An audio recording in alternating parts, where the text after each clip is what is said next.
This took place sometime a few years ago. This actually really happened to one of my friends who lived in the US named April.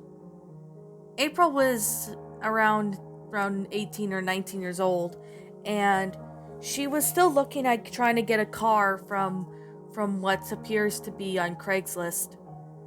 Most of the cars that she looked at were either too expensive or they didn't seem to be the kind that she wanted. As of that, April had been searching on Craigslist for at least a few months when suddenly she came across an ad that had a car that was being sold for about couple $100. It was around 700 and it was a used car, and the model of it was a Chevrolet, but it was a 2012 built. The price of it wasn't that bad, so April decided to contact the seller and ask about the car. She waited for a little bit when all of a sudden the message pops up at least an hour later saying that the owner said, "Hey, I heard that you're interested in getting the car that I'm selling online. Sounds pretty cool. When do you want to come by?" April decided sometime after work the next day and said if that was okay with the seller, and the seller said, "Okay, cool. Sounds pretty cool. I'll be there." That was all he ever said, so April decided to drive the car by borrowing her dad's car to go down and get it. Her dad decided to go with her just in case. However, when April drove down there, the house looked very abandoned. It looked like it'd been in the ruins for years, and there was definitely nobody in there. April contacted the seller and said that she was here for the car, and at least the guy replied back, "Hey, come into the garage for a second. I want to show you something." April honestly couldn't believe what was going on and thought that maybe this guy was either a scam or whatever. Her dad went over to check out the car, and the car didn't show anything like it did in the pictures. The front windshield was cracked and broken. Some cushion seats were ripped apart, and even the door was missing. He even said that we should get out of here, and which to April nodded. Her dad quickly got back in the car, and as soon as he started the car, the man, who appeared to be the one selling the car, starts screaming, followed by 4 or 5 men coming out from the house to chase them.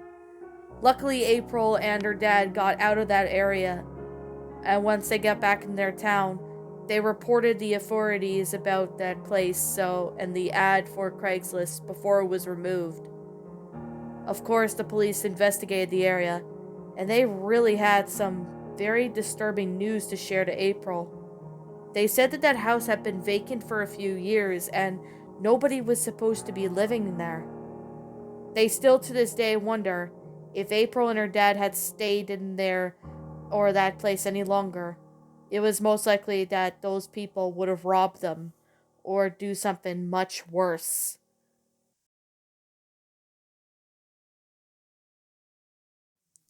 For some context, this actually happened to one of my friends, and this was back sometime in the early 2000s when she was looking at getting a horse. Not really early 2000s to be exact, but she was born around the time. She wanted a horse for her birthday, so her father, which we'll name him Jeff, decided to look into getting a horse for her.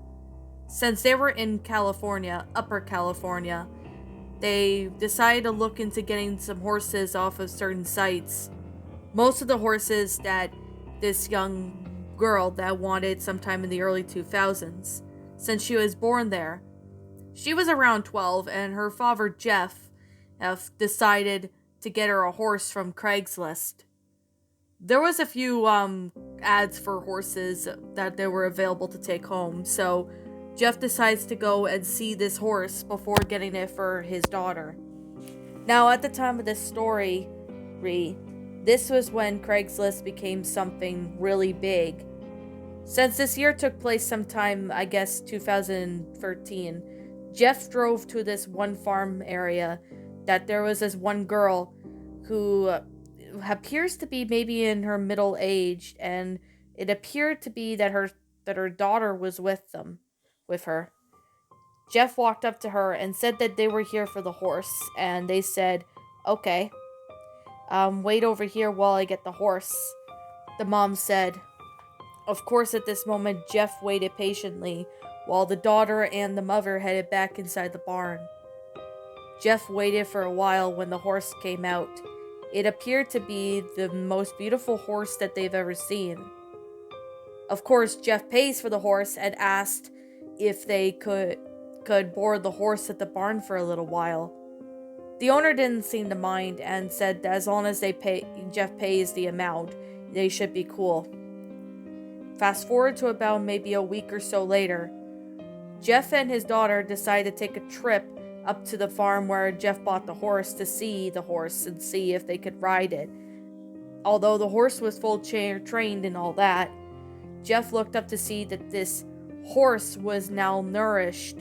He didn't recognize that beforehand. Maybe he was just playing along. But Jeff could definitely see something wrong with the horse.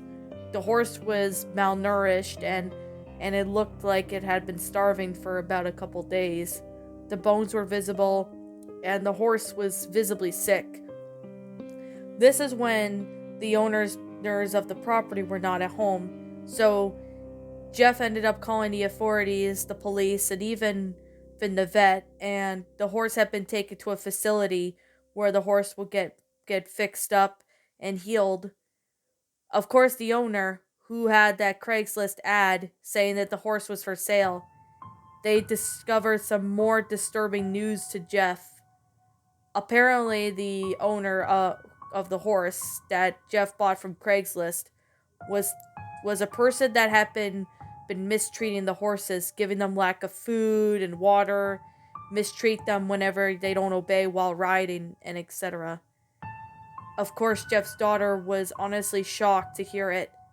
Of course, their horse came to them at least 2 months later, as the horse was feeling much better and that the horse had no problems.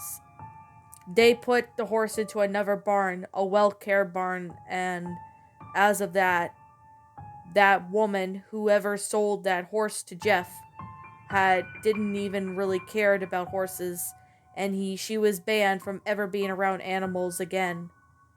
Jeff still wondered what would have happened to the horse if he had not recognized it. Chances are the horse that he bought could have died.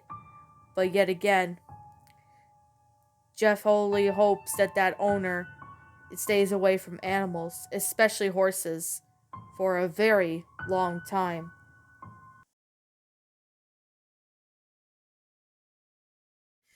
To cut to the chase, this took place sometime maybe in 2017. One of my friends, who was living in Indiana at the time, let's call her Stephanie. Stephanie was around her mid-20s, and she was living in an apartment at the time, as her roommate, which we'll call him Steve, they had one car. When Steve uses it, he ended up using it for work, but since Stephanie had a way to go to get to work, which she worked at Walmart, she thought of deciding to go and get a bike. She looked on Craigslist for a while, but she found a really decent sized bike. The bike was in good condition, and it seemed to be too good to be true. So Stephanie messaged the seller and saying that she was interested in buying the bike. Of course, the owner somewhat did not reply for a while, but had the address up. Stephanie waited for at least maybe 4 or 5 days, but the owner still didn't message back. So then she decided to go there anyway, by calling the owner. When she called the owner seemed to be an Indian, and he seemed nice on the phone and said to Stephanie to come by sometime to pick up the bike. Stephanie headed over down this one street that was on a very, very unfamiliar road. The road wasn't really dangerous, but it was definitely a road where there was a lot of shady people. So at the time, This is when things started to get really havoc. Eventually, Stephanie ended up going up to the front door and was greeted by the Indian man, who said that she was here for the bike. He ended up looking over and said, "Do you mind coming into the garage? The bike is in there," he said. Stephanie eventually had her gun ready, went into the garage with this man. The big mistake happened. Stephanie eventually was knocked down by this man who had been on top of her by trying to get a hand over her mouth so she could prevent her from screaming. Stephanie luckily still had her gun, pulled it out and shot the man right in the thigh, which he screamed. When he screamed in pain as he got off of Stephanie, that gave Steph some time when he booked, so she ran out of the garage and booked it down the road, not looking back.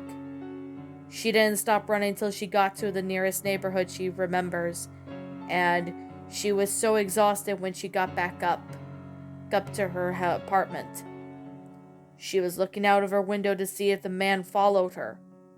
Luckily, this man didn't. The listing of Craigslist was removed a day later, although Stephanie was planning on reporting it to the cops, but seeing that this man didn't return or at least try to get her or anything, there was not really a point on doing so. All Stephanie does know to this day is that that man was certainly not selling her a bike, but is most likely doing this so he can rob her, kidnap her, kill her, or do God knows what to her. This story will forever be in Stephanie's mind, and this is a real reason why she will not be using Craigslist ever again.